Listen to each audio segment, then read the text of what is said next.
ஊழிக்காரர்களே, கல்யாணம் ஆகிட்டு உங்கள் ஊழிக்காரியோட கணவன் மறிச்சாலும் சரி, ஊழிக்காரருடைய மனைவி மறிச்சாலும் சரி, ஒரு வருஷம் வாழ்ந்து மறிச்சா கூட வேறு கல்யாணம் பண்ணக்கூடாது. நீங்கள் ஊழிக்கு செஞ்சா, அதாவது தலைமை ஊழி செஞ்சா கல்யாணம் பண்ணக்கூடாது. ஒரே மனைவி தான். ஏன்னா பவுல் அழகாக சொல்கிற 1 தீமோத்தேயு 5வது அதிகாரம் எடுத்து பார்த்தீங்கன்னா, விதவைகள் கூட ஒரே புருஷனோட வாழ்ந்தவளாக இருக்கணும். விதவை பற்றி பெண்கள் மட்டும் இல்லை, ஆண்களும் அப்படிதான் ஒரே புருஷனோட வாழணும், வாழ்ந்துருக்கணும். 60 வயசு குறையாதெல்லாம் இருக்குன்னு சொல்லிட்டு 1 தீமோத்தேயு 5வது அதிகாரத்தை எடுத்து போய் படிச்சு பாருங்க.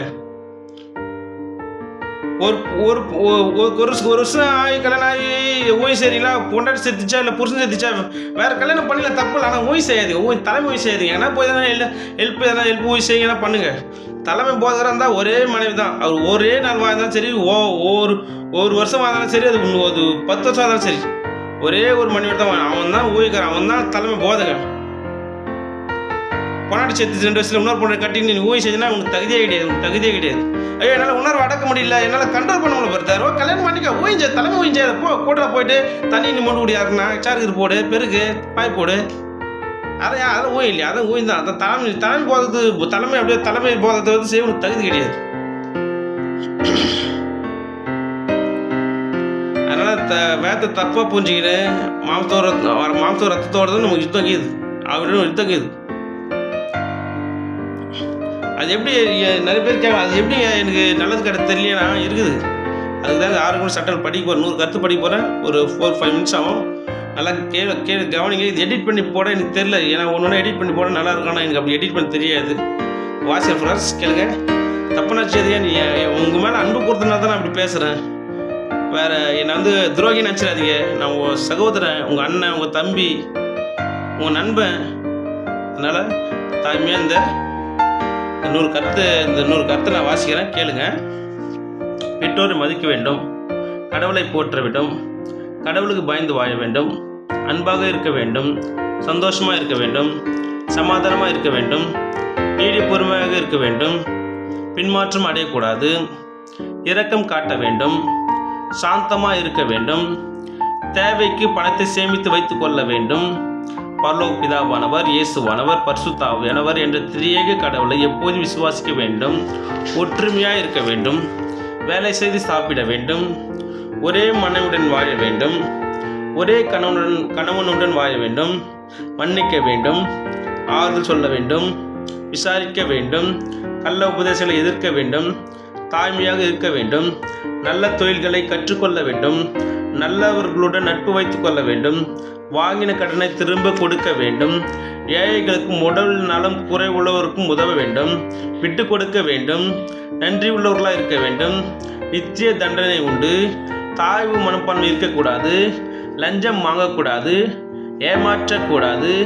ஏமாறக்கூடாது, தனக்கு மிஞ்சி உதவி செய்யக்கூடாது, தைரியமாக இருக்க வேண்டும், மனிதருக்கு அடிமையாக இருக்கக்கூடாது, அதிகாரிகளை மதிக்க வேண்டும், நாம் நல்ல முன்மாதிரியாக ஒழுக்கமாக வாழ வேண்டும், அரைக்குறை உடைகளை போடக்கூடாது, நல்ல உபதேசங்களை ஆதரிக்க வேண்டும், பிள்ளைகளை கண்டித்து வளர்க்க வேண்டும், நன்மை செய்து பாடுபட வேண்டும், தீமை செய்து பாடுபடக்கூடாது, நமக்கு இருக்கிற உடல் நலம் குறைகளை நினைத்து நமக்கு இருக்கிற வியாதிகளை குறித்து வருத்தப்படக்கூடாது, நமக்கு என்ன இருக்கிறதோ அதில் மகிழ்ச்சியாக இருக்க வேண்டும், கடந்ததை நினைத்து வேதனைப்படக்கூடாது, எதிர்காலத்தை குறித்து பயப்படக்கூடாது, மரணத்தை குறித்து அஞ்சக்கூடாது, நித்திய வாழ்வு உண்டு, எளிமையாக வாழ வேண்டும், கஞ்சத்தனம் பண்ணக்கூடாது, பொருளாசைகள் இருக்கக்கூடாது, குடும்பமாக தினமும் 1 மணி நேரம் ஜெபிக்க வேண்டும், போதைப் பொருள்களுக்கு அடிமையாக இருக்கக்கூடாது, தினமும் 30 நிமிடம் வேதம் வாசிக்க வேண்டும், விக்கிரக ஆராதனை செய்யக்கூடாது, பில்லி சுனியம் வைக்கக்கூடாது, நல்லா படிக்க வேண்டும், யாரிடமும் கடன் வாங்கக்கூடாது, கோபங்கள் இருக்கக்கூடாது, சண்டைகள் இருக்கக்கூடாது, மனம் திரும்பாத சீர்கட்ட மனிதர்களை விட்டு விலக வேண்டும், சகோதரருக்குள்ளே இப்பிரிவினைகள் இருக்கக்கூடாது, விவாகரத்து செய்யக்கூடாது, டைவர்ஸ் செய்யக்கூடாது, கொலை செய்யக்கூடாது, பொறாமை இருக்கக்கூடாது, சாராயம் குடிக்கக்கூடாது, பொய் சொல்லக்கூடாது, நியாயத்தீர்ப்பு உண்டு, மற்றவரை அடிக்கக்கூடாது, திருடக்கூடாது, கெட்ட வார்த்தைகளை பேசக்கூடாது, துன்பம் ஒரு வேளையில் சோர்ந்து போகக்கூடாது, விலங்குகளுடன் உடலுறவு செய்யக்கூடாது, ஆணோடு ஆண் உடலுறவு செய்யக்கூடாது, பெண்ணோடு பெண் உடலுறவு செய்யக்கூடாது, தற்கொலை செய்து கொள்ளக்கூடாது, பெருமைகள் இருக்கக்கூடாது, பிடிவாதம் பிடிக்கக்கூடாது, வாக்குவாதம் செய்யக்கூடாது, அவசரப்படக்கூடாது, வீண் பேச்சு பேசக்கூடாது, ஜாதி வேறுபாடு பார்க்கக்கூடாது, யாரையும் அற்பமாக எண்ணக்கூடாது, ஆபாசம் அதாவது செக்ஸ் படம் பார்க்கக்கூடாது, மற்றவரை குறை சொல்லக்கூடாது,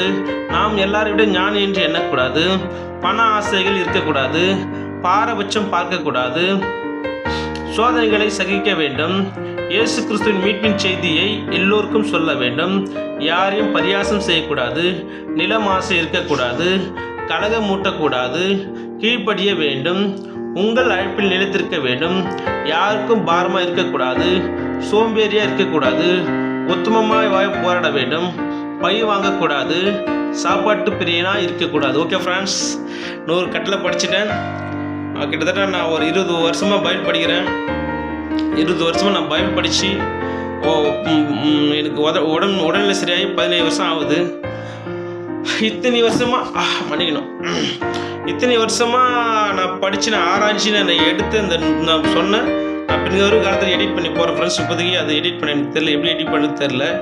அதனால் பின்வரும் காலையில் கண்டிப்பாக நான் அதை எடிட் பண்ணி போடுறேன். 100 சட்டங்களுடைய விளக்கங்கள் தான் பைபிள்.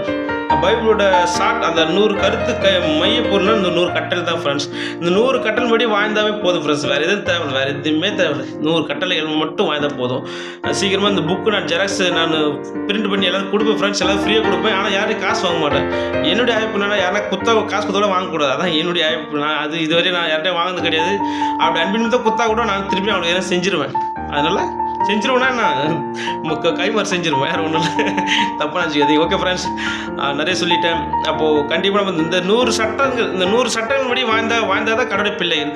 100 சட்டத்துக்கு மாறாக இப்போ எப்படின்னா பெற்றோரை மதிக்க வேண்டும் சட்டம், இது பெற்றோர் மதிக்கக்கூடாது அப்படி அதான் மாறாக எதிராக இருந்தால் அது பிசாசுடைய குணங்கள். இப்போ தெரிஞ்சுனா ஃப்ரெண்ட்ஸ், பிசாசின் பிள்ளை நல்ல செஞ்ச கடவுள் பிள்ளைகள், கெட்ட செஞ்ச பிசாசு பிள்ளைகள். பிசாசு எங்கே தூணுவோம்? மாம்சத்துலேருந்து நம்ம ஆத்மாவுக்கு என்ன பண்ணுவோம்? சரீரத்தை போடுவோம். ஆனால் ஆத்மா வந்து சாய்ஸ் வந்து ஆத்மாவுக்கு தான் இருக்குது. 50% போட்டாலும் ஆத்மா 50% விரும்பி, அதான் 10,000 ஒரு சொல்லலாம், 1 லட்சத்தை விரும்பி ஏற்றிச்சுன்னா அது மாட்டிச்சு. இங்கே ஜாலியாக இருக்குது, கொஞ்சம் நாள் ஜாலியாக இருக்கும், முடிவில் காலி. ஆனால் இந்த ஆத்மா கொஞ்சம் இது இந்த சைடு பசுத்தா கடவுள் சொல்லும்போது 10,000 தான் நேர்மை 10,000 ஆகுதுன்னா இது நீதி விரும்பி இது ஆசைப்பட்டு இது ஏற்றுச்சுன்னா அது நித்திய ஜீவன் நித்தியாவே நல்லா வாழ்வு இருக்கும். ஆனால் ஆரம்பத்தில் கஷ்டப்பட முடிவு நல்லாயிருக்கும். இது ஆரம்பத்தில் ஜாலியாக முடிவில் அது உண்மையெல்லாம் போயிடும். ஓகே ஃப்ரெண்ட்ஸ், ரொம்ப சந்தோஷம். இவ்வளோ நேரம் கூட பேசினேன். நான் நிறைய செய்தி உங்களுக்கு நிறைய விஷயம் உங்களுக்கு பிரோஜனமாக இருக்குன்னு நான் நம்புகிறேன். இன்னொரு விஷயம் என்ன ஃப்ரெண்ட்ஸ்,